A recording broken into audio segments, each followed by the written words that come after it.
Good morning dear students. Video number 4 के साथ में लेसन नंबर 1 जो चल रहा था आपका, इसमें जो चल रही थी वो अलैंगिक जनन की विधियां के बारे में हम चर्चा कर रहे थे। तो 2 विधि हमने बता दिया आपको।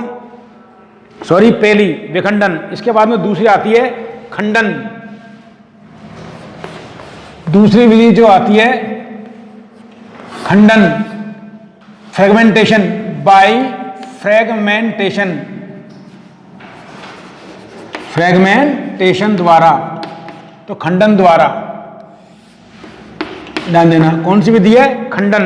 इसमें देखिएगा अलैंगिक जनन की इस विधि में क्या होता है, देखिएगा जनक पादप जैसे तंतुनुमा शैवाल स्पाइरोगायरा, तंतुनुमा शैवाल स्पाइरोगायरा क्या होता है के पुराने भाग टूटकर या सड़ गलकर या यांत्रिक कारणों से अनेक खंडों में टूट जाते हैं और प्रत्येक खंड क्या कर लेता है, विकसित होकर नए संतति तंतुओं का निर्माण करता है। तो यह विधि किसमें पाई जाती है? तंतुनुमा शैवाल स्पाइरोगायरा में। जैसे देखिएगा, इसको समझे एक बार। इस टाइप ये एक शैवाल होता है, ध्यान देना।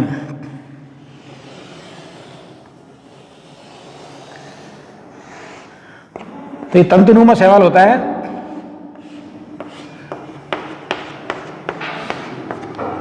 यहां से ये किसी कारणवश सड़ करके गल करके टूट जाता है। इसका नाम है स्पाइरोगायरा, स्पाइरोगायरा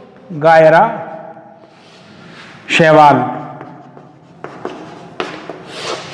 तंतुनुमा शैवाल होता है, यहां से टूटेगा तो ये इस टाइप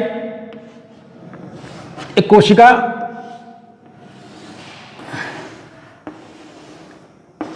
ये टुकड़ा किसका? स्पाइरोगायरा का टुकड़ा या खंड, स्पाइरोगायरा तंतु का टुकड़ा। तो इसमें क्या होता है, ये आगे जाकर के तंतु बना लेता है पूरा बड़ा, ऐसे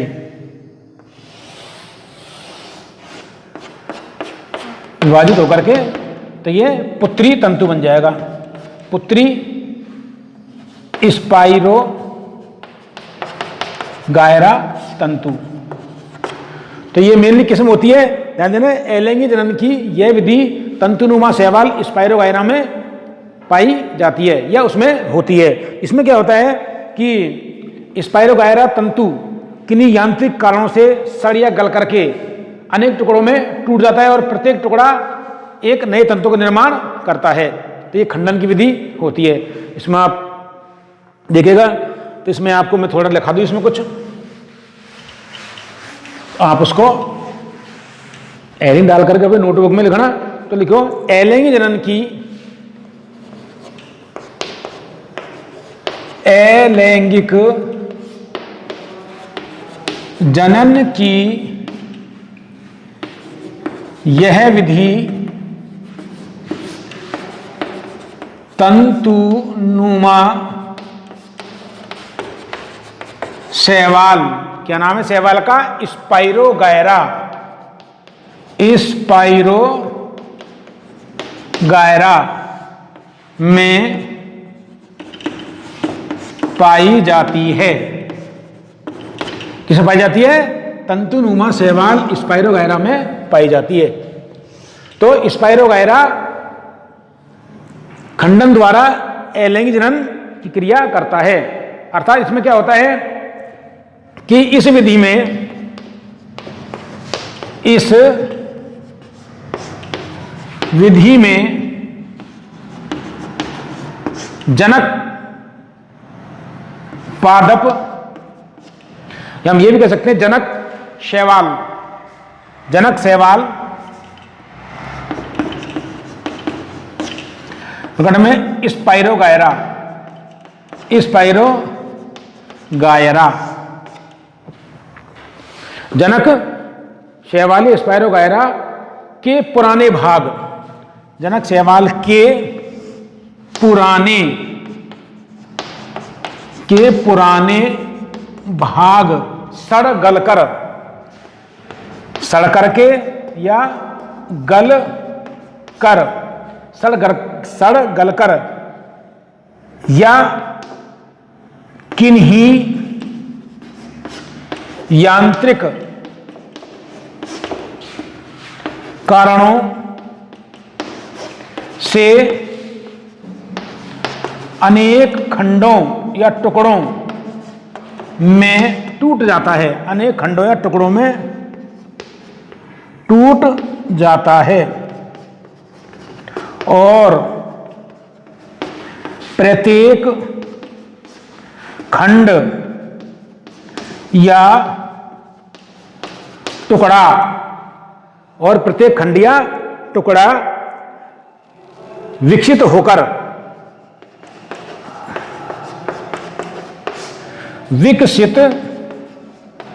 होकर नए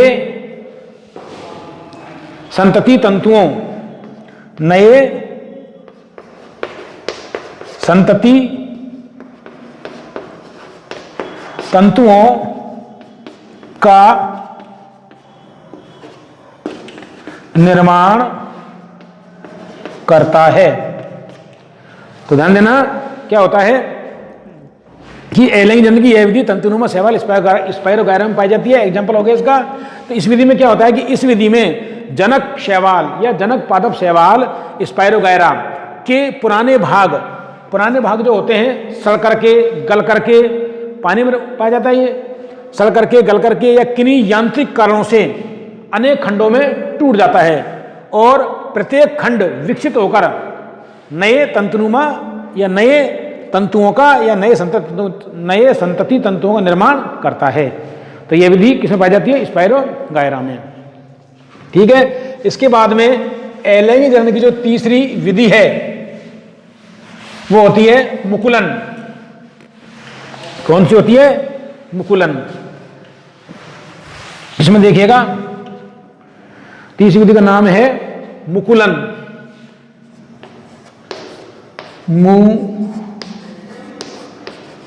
मुकुलन से बोलते हैं बडिंग, बाई बडिंग द्वारा।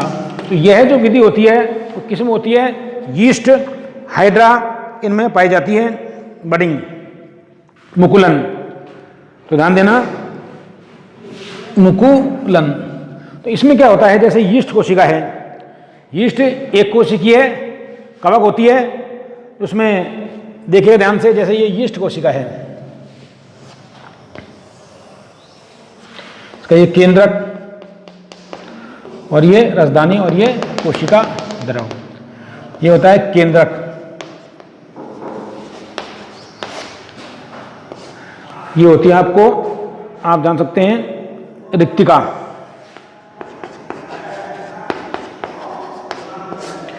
ये कोशिका द्रव्य, कोशिका द्रव्य। तो इसमें क्या होता है, यीस्ट में बाह्य सतह पर एक अतिवृद्धि उत्पन्न होती है। जैसे देखिएगा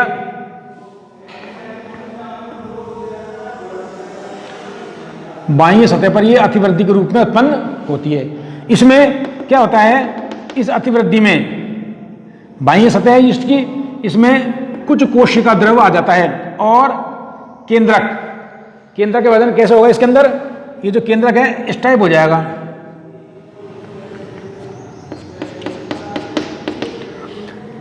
ये रिक्तिका वगैरह।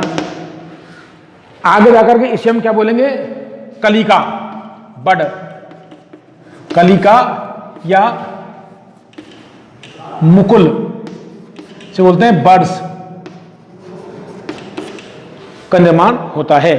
इसमें देखिएगा ध्यान से, अब क्या होता है, इसको कलिका या मुकुल कहते हैं, बर्ड्स कहते हैं। अब इसमें ये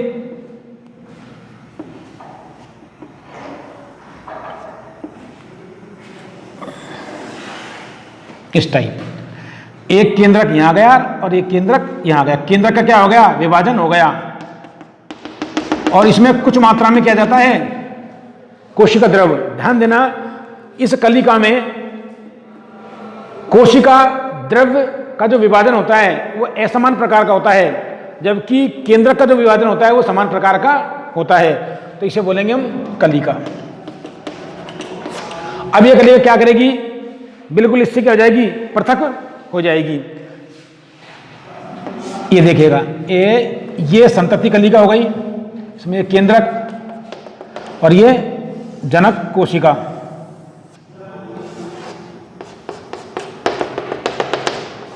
ऋतिका वगैरह। ये तो होती है पुत्री यीस्ट कोशिका और ये आ जाएगी जनक कोशिका। तो ये विधि किसमें पाई जाती है?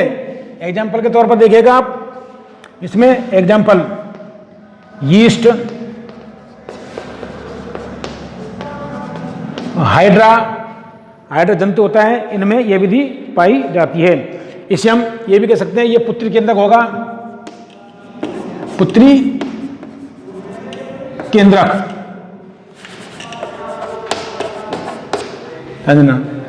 तो देखिएगा इसमें एक बार दोबारा समझे इसको कि यीस्ट कोशिका, यीस्ट में और हाइड्रा में कलिका द्वारा क्या होता है, अलैंगिक जनन होता है। तो हमने यीस्ट का एग्जांपल लिया है। एक यीस्ट कोशिका होती है, इसमें केंद्रक होता है, कोशिका द्रव होता है और रिक्तिकाएं पाई जाती हैं। इसमें क्या होता है, अगर देखो इसकी यीस्ट कोशिका की बाह्य सतह पर एक अतिवृद्धि के रूप में कलिका उत्पन्न होती है जिसे मुकुल कहते हैं। इस कलिका में ध्यान देना, केंद्रक और केंद्रक का जो विभाजन होता है वो तो होता है समान प्रकार का, और कोशिका द्रव का जो विभाजन होता है वो असमान प्रकार का होता है, क्योंकि कुछ ही मात्रा में क्या आया है, कोशिका द्रव आया है, जबकि केंद्रक क्या हो गया, बराबर हो गया। अब यह कलिका जनक कोशिका से क्या हो जाती है, अलग हो जाती है। ये जनक कोशिका है, ध्यान देना, जनक यीस्ट कोशिका, ध्यान देना। तो ये है इसके अंदर। तो डायग्राम को आप उस पर्याय को तल लेना, तो इसमें लिखिए आप, कुछ मैं लिखाता हूं आपको। तो अलैंगिक जनन की इस विधि में देखिए, लैंग्वेज दिखाता हूं बोर्ड पर।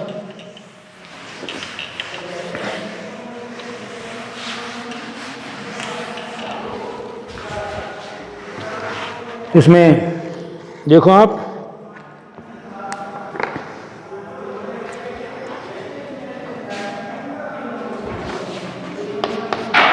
अलैंगिक जनन की इस विधि में, अलैंगिक जनन की इस विधि में ध्यान देना, जनक यीस्ट कोशिका की सतह पर या जनक कोशिका या मात्र कोशिका भी कह सकते हैं इसको, जनक कोशिका या मात्र कोशिका की बाह्य सतह पर, की बाह्य सतह, बाहरी सतह पर, बाह्य सतह पर उभार के रूप में, उभार के रूप में एक अतिवृद्धि, उभार के रूप में एक अतिवृद्धि विकसित होती है, विकसित होती है, ध्यान देना, जिसे मुकुल, जिसे मुकुल या कलिका ब्रैकेट में बर्ड्स कहते हैं। क्या कहते हैं? मुकुल या कलिका, या अंग्रेजी में बर्ड्स कहते हैं। इस मुकुल में जनक कोशिका का कुछ कोशिका द्रव्य, आगे देखो, इस मुकुल में या कलिका में, इस मुकुल या कलिका में जनक कोशिका का कुछ कोशिका द्रव्य, जनक कोशिका का कुछ कोशिका द्रव्य और केंद्रक विभक्त होकर आ जाते हैं और केंद्रक विभक्त होकर आ जाते हैं। क्या होता है कि इस मुकुल जो जनक कोशिका की बाह्य सतह पर एक उभार के रूप में अतिवृद्धि उत्पन्न होती है, उसमें क्या होता है कि जनक कोशिका कुछ कोशिका द्रव्य और केंद्रक विभक्त होकर आ जाते हैं। आगे देखिएगा, अब यह मुकुल क्या करेगा, धीरे धीरे आकार में वृद्धि करती है और जनक कोशिका से पृथक हो जाती है। तो आगे देखो, अब यह मुकुल, अब यह मुकुल या कलिका धीरे धीरे आकार में वृद्धि करती है, धीरे धीरे आकार में वृद्धि करती है, धीरे धीरे अपने आकार में वृद्धि करती है और अंत में जनक कोशिका से अलग होकर करती है और अंत में जनक कोशिका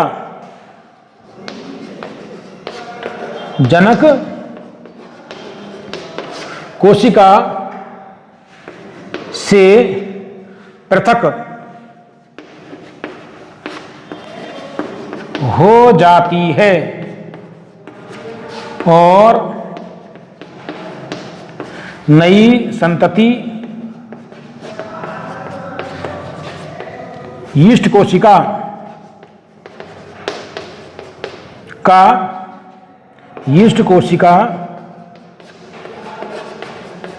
का निर्माण हो जाता है। नई संतति यीस्ट कोशिका का निर्माण करती है, ध्यान देना, करती है। तो यह विधि एग्जाम्पल लिखो, जैसे यीस्ट एम हाइड्रा में संपन्न होती है, यीस्ट हाइड्रा आदि में पाई जाती है। ध्यान दीजिएगा, यीस्ट हाइड्रा आदि में पाई जाती है। एक बार इसको डायग्राम के दोबारा मैंने बताया था कि एलैंगिक जनन की इस विधि में जनक कोशिका जो भी होती है, जनक यीस्ट कोशिका किसमें पाई जाती है, यीस्ट में हाइड्रा में। जनक कोशिका जिसे हम मात्र कोशिका भी कह सकते हैं कि बाह्य सतह पर, चित्र द्वारा बताया मैंने आपको, बाह्य सतह पर एक उभार के रूप में एक उभार उत्पन्न होता है के रूप में एक अतिवृद्धि विकसित होती है जिसे हम मुकुल या कलिका कहते हैं। और मुकुल बनने की क्रिया को क्या बोलते हैं, मुकुलन। इसलिए इस विधि का नाम क्या दे दिया है, मुकुलन विधि, बडिंग। आगे देखिएगा, अब इसमें क्या होता है, मुकुल बन जाएगी छोटी उभार के रूप में। इस मुकुल में या कलिका में जनक कोशिका कुछ कोशिका द्रव्य और केंद्रक विभक्त होकर आ जाते हैं। अब यह मुकुल धीरे धीरे अपने आकार में क्या करती है, वृद्धि करती है और अंत में जनक कोशिका से पृथक होकर नए संतति यीस्ट कोशिका का निर्माण करती है, जो मैंने आपको डायग्राम के द्वारा बता दिया था। अब इसमें एक चीज और नोट डाल के आप देख सकते हैं कि कभी कभी जनक कोशिका, इसको टाल रहा हूं मैं आपको,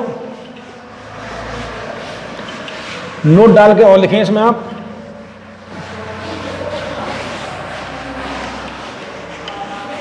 कि इस विधि के दौरान दो चीजें हमें विकसित होती दिखाई दी।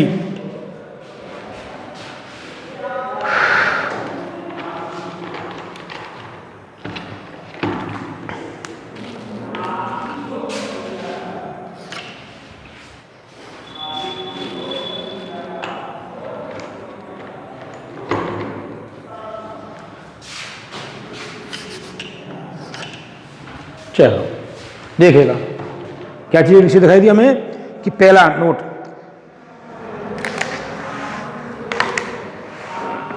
देखिए पहली क्या चीज दिखाई दी हमें, नोट में लिखें NOTE, नोट, कि कभी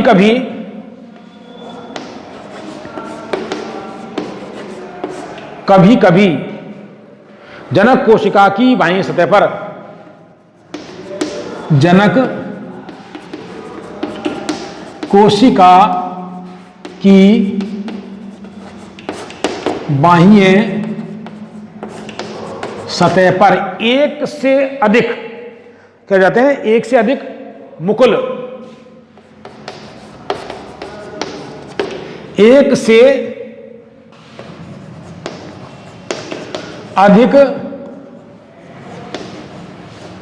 मुकुल या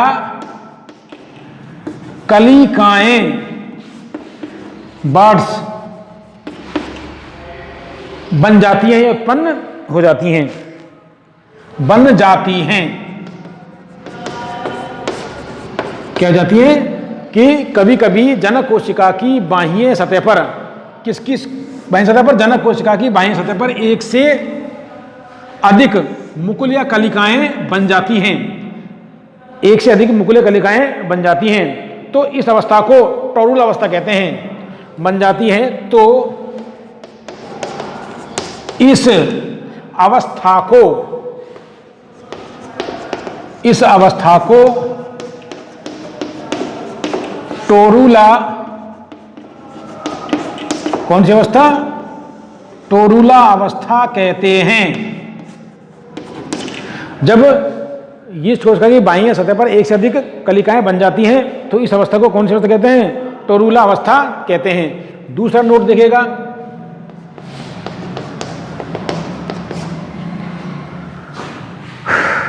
कि मुकुलन विधि में कोशिका द्रव्य का विभाजन तो असमान प्रकार का होता है, जबकि केंद्रक का विभाजन समान प्रकार का होता है।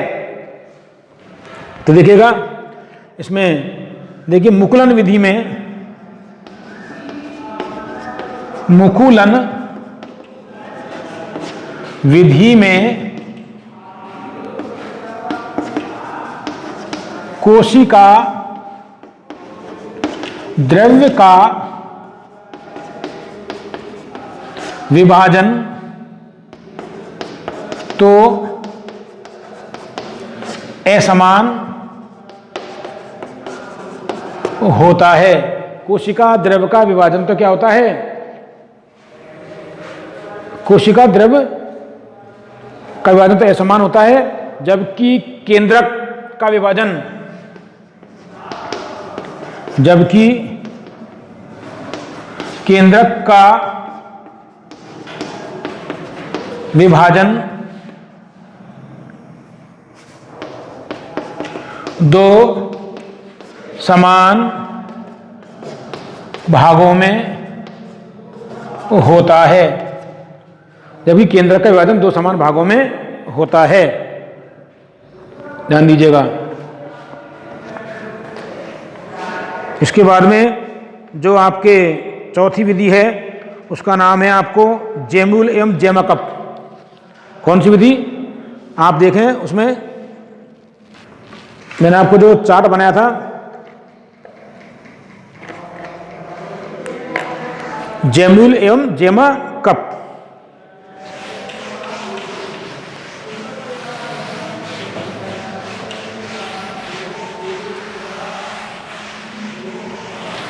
तो जेम्यूल जो स्ट्रक्चर होता है एलैंगी जनन की संरचना, वो किस में पाई जाती है, ध्यान देना। देखिए ध्यान से, चौथी विधि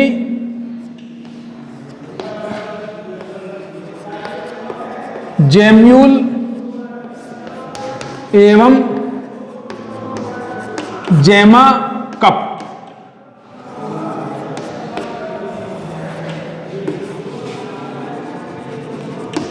जेम्यूल एंड जेमाकप।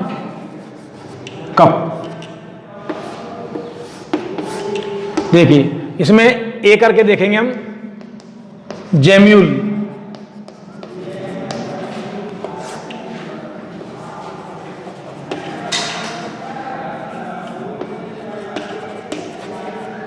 जेम्यूल।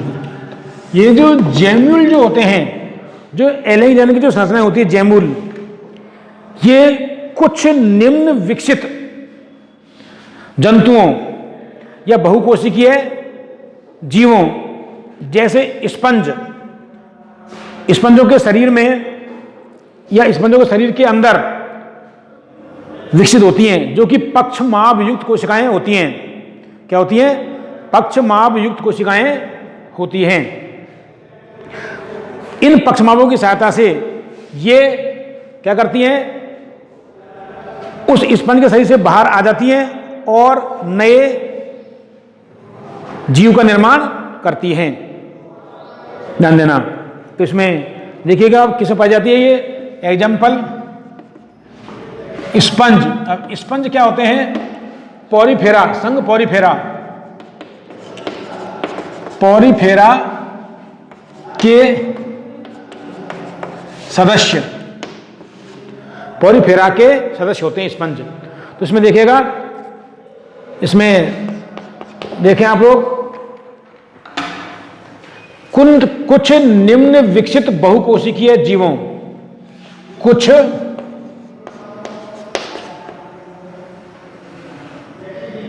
निम्न विकसित बहुकोशिकीय जीवों। कैसे जीव हैं? निम्न विकसित बहुकोशिकीय जीवों जैसे स्पंज। एग्जाम्पल है, जैसे स्पंज के शरीर के अंदर, जैसे स्पंजों, जो करो इसको, जैसे स्पंजों के शरीर के अंदर, स्पंजों के शरीर के अंदर, स्पंजों के शरीर के अंदर पक्षमाभ युक्त। कैसे? पक्षमाभ, पक्षमाभ युक्त सीलिया, CILLIA, सीलिया लाइक, पक्षमाभ युक्त अंतर्जात कलिकाएं उत्पन्न होती हैं। अंतर्जात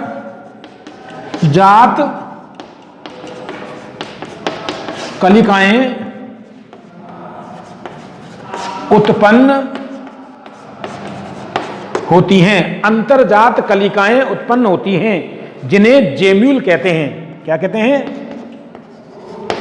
जिन्हें जेम्यूल कहते हैं।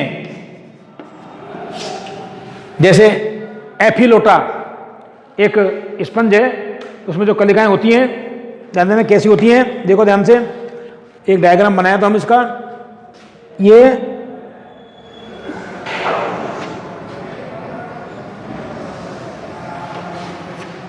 एक ऐसा स्पंज होता है, इसमें ध्यान देना,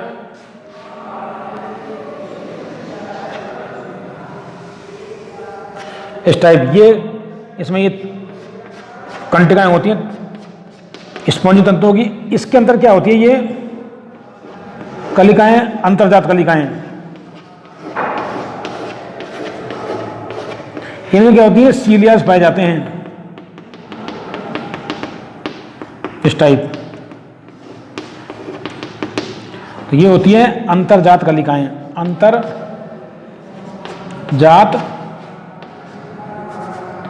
सीलिया या पक्षमाभ युक्त कलिकाएं। पक्षमाभ युक्त कलिकाएं क्या कहते हैं इनको? Gemmule, gemmule. और ये होती हैं कंटिकाएं। तो ये एक एग्जाम्पल होता है किसका? स्पंज का, एफिलोटा का। तो ये क्या पाई जाती है? जेम्यूल बोलते हैं इनको। तो पॉलीफेरा संघ के सदस्यों में जेम्यूल पाई जाती है। अब देखिएगा आप, अभी जेम्यूल क्या होती है?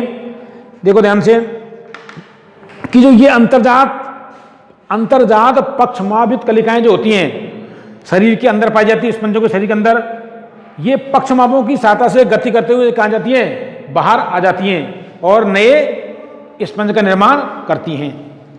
तो ये देखिएगा आगे, आगे लिखो इसमें,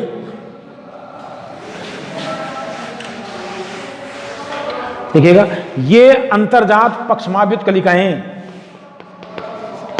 ये अंतर्जात पक्षमाभ युक्त कलिकाएं, ब्रैकेट में क्या बोलेंगे इनको, जेम्यूल। क्या नाम दिया है इनको, जेम्यूल। अंतर्जात पक्षमाभ युक्त कलिकाएं पक्षमाभों की सहायता से, किनकी सहायता से, पक्षमाभों की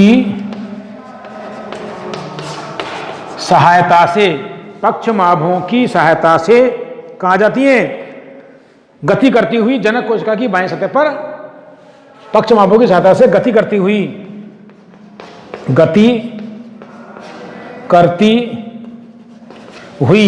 जनक कोशिका की बाईं सतह पर, जनक कोशिका की बाह्य सतह पर नए संतति जीव का निर्माण करती हैं, नए संतति जीव का निर्माण करती हैं, नए संतति जीव का निर्माण करती हैं। तो ध्यान देना, जेम्यूल द्वारा एलैंगिक जनन किसमें होता है, स्पंजों में, पॉलीफेरा संघ के सदस्य स्पंजों में होता है।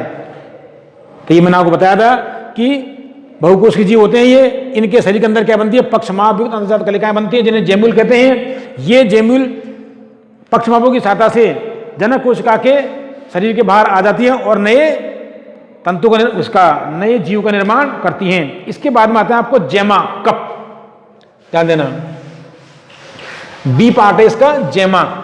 तो जेमा कप आपने देखा होगा, कुछ ब्रायोफाइट्स जैसे लिवरवर्ट और मार्किंसिया, लिवरवर्ट नाम है एक, लिवरवर्ट, लिवर की तरह वट पाए जाते हैं ब्रायोफाइट्स में। तो ये बी जो इसका पार्ट है जेमुल हो गया। अब ये चलेगा जेमा कप। जेमा कप क्यों कहा गया इनको, क्योंकि कप के समान क्या होती हैं, स्ट्रक्चर होती हैं, संरचनाएं होती हैं। जेमा कप कैसी होती हैं, एक बार इनको डायग्राम के अनुसार देखें, देखिए ध्यान से। ये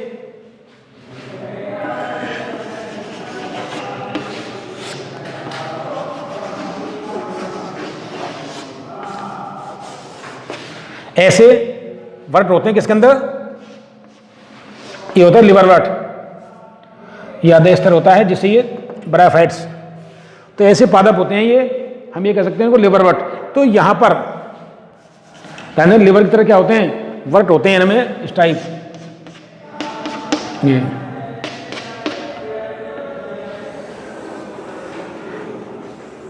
इसे क्या नाम दिया, लिवर वर्ट।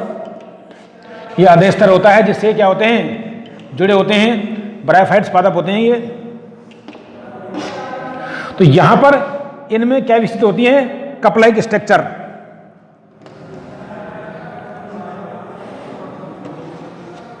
इस प्रकार इन्हें बोलते हैं हम जेमा। क्या बोलेंगे इनको, ये कप लाइक स्ट्रक्चर विकसित होती हैं, तो इन्हें बोलते हैं हम जेमा, जेमा कप। और ये आधे स्तर होता है जिससे ये आधार से जुड़े होते हैं। ब्रायोफाइट्स आधे है स्तर, सब स्ट्रेटम, सब स्ट्रेटम, सब स्ट्रेटम। और ये चित्र है लिवर वर्ट का, एग्जाम्पल है लिवर वर्ट। ये होता है ब्रायोफाइट्स, ब्रायोफाइट्स पादपों में पाई जाती है ये लिवर वर्ट्स, ध्यान देना। तो क्या होता है कि जो ये कप होते हैं जनक पादप या मात्र पादप से अलग होकर के नए पादप का निर्माण करती हैं। तो देखिएगा इसमें, देखें ध्यान से कि क्या होता है, अलिंगी जनन आदेशतर होता है, और इसमें ये क्या होते हैं, ये मूलाभास कहेंगे इनको, मूलाभास राइजोइड्स पाए जाते हैं, राइजोइड्स मूलाभास, मूल नहीं होती है इनके अंदर। तो ये ब्रायोफाइट्स पादप होते हैं, इनमें क्या बनती हैं, जेमा कलिकाएं बनती हैं। कब बनते हैं, जो ये मात्र पादप से अलग होकर नए पादप का निर्माण करती हैं। तो इसमें देखो ध्यान से कि अलैंगिक जनन की ये संरचनाएं, देखो कैसे लैंग्वेज लिखेंगे इसकी, अलैंगिक जनन की, अलैंगिक जनन की ये कौन सी जैमकप संरचनाएं, अलैंगिक जनन की ये संरचनाएं ब्रायोफाइट्स के कुछ सदस्यों किसमें पाई जाती है, ब्रायोफाइट्स निम्न विकसित पादप होते हैं। ब्रायोफाइट्स के कुछ सदस्यों, ब्रायोफाइट्स के कुछ सदस्यों जैसे लिवरवर्ट, एग्जाम्पल कौन सा है, जैसे लिवरवर्ट और मार्केंसिया, क्या नाम है, और मार्केंसिया आदि में पाई जाती हैं, आदि में पाई जाती हैं, लिवरवर्ट और मार्केंसिया आदि में पाई जाती हैं। आगे देखिएगा,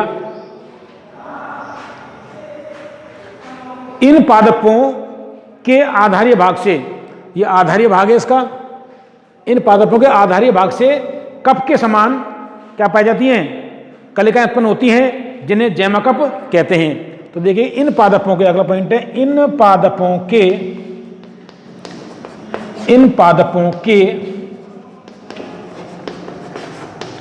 आधारीय भाग से कप के समान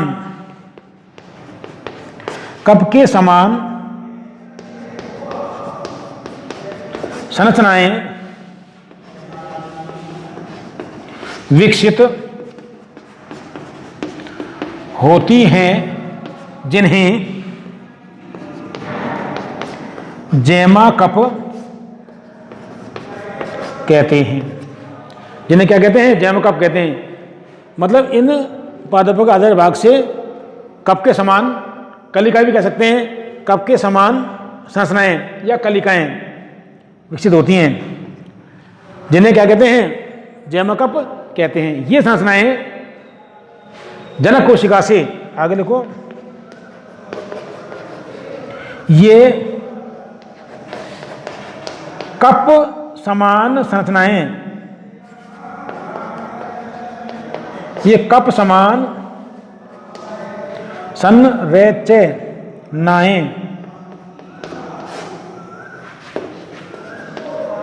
जनक पादप से पृथक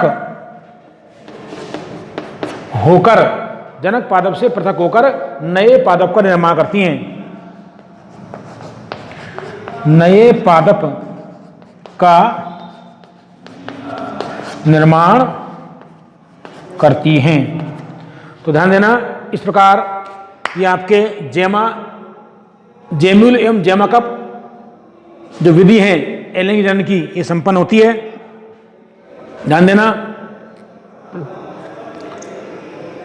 तो देखिएगा, अनेक प्राणियों ने अपने आप को विकसित करने के लिए अलैंगिक जनन की विधियों का निर्माण किया है। तो मैंने आपको पहले बता दिया था कि ये जो विधियां हैं ये निम्न विकसित जीवों में पाई जाती हैं। तो हमने कौन सा पढ़ा दिया आपको, जेम्यूल जैमकप, आज एक पढ़ा खंडन, उसके बाद मुकुलन, जेम्यूल एवं जैमकप। इसके बाद में आती है आपको कॉनिडिया, कॉनिडिया द्वारा, ध्यान देना, जनन। तो कॉनिडिया किसे बनते हैं, कवकों में। कॉनिडिया जो अलैंगिक जनन की रचनाएं होती हैं, प्रश्न आते हैं ऐसे ही, विधि के रूप में प्रश्न बड़े नहीं आएंगे, लेकिन प्रश्न पूछेंगे आपसे कि कॉनिडिया की पेनिसिलियम में अलैंगिक जनन की इकाई का नाम बताइए। क्या है कॉनिडिया? तो कॉनिडिया कहाँ बनते हैं? पेनिसिलियम में, कवक है ये। जैसे इसके अंदर प्रश्न बनाए हम, तो प्रश्न आता है कि लिवरवर्ट या मार्केंसिया में अलैंगिक जनन की इकाई का नाम क्या है? जेमा कप। इसलिए स्पंज में अलैंगिक जनन की इकाई का नाम क्या है? जेम्यूल। यहाँ से पूछ लिया कि हाइड्रा और यीस्ट में अलैंगिक जनन की इकाई का नाम या अलैंगिक जनन की संरचनाओं के नाम बताइए। मुकुल, मुकुलन। अब प्रश्न आता है कि तंतुनुमा शैवाल स्पाइरोगायरा में अलैंगिक जनन की इकाई का नाम क्या है? खंडन, खंडन द्वारा होता है। तो ये आगे आपको कल बताएंगे कॉनिडिया के बारे में। धन्यवाद, पढ़ते रहें।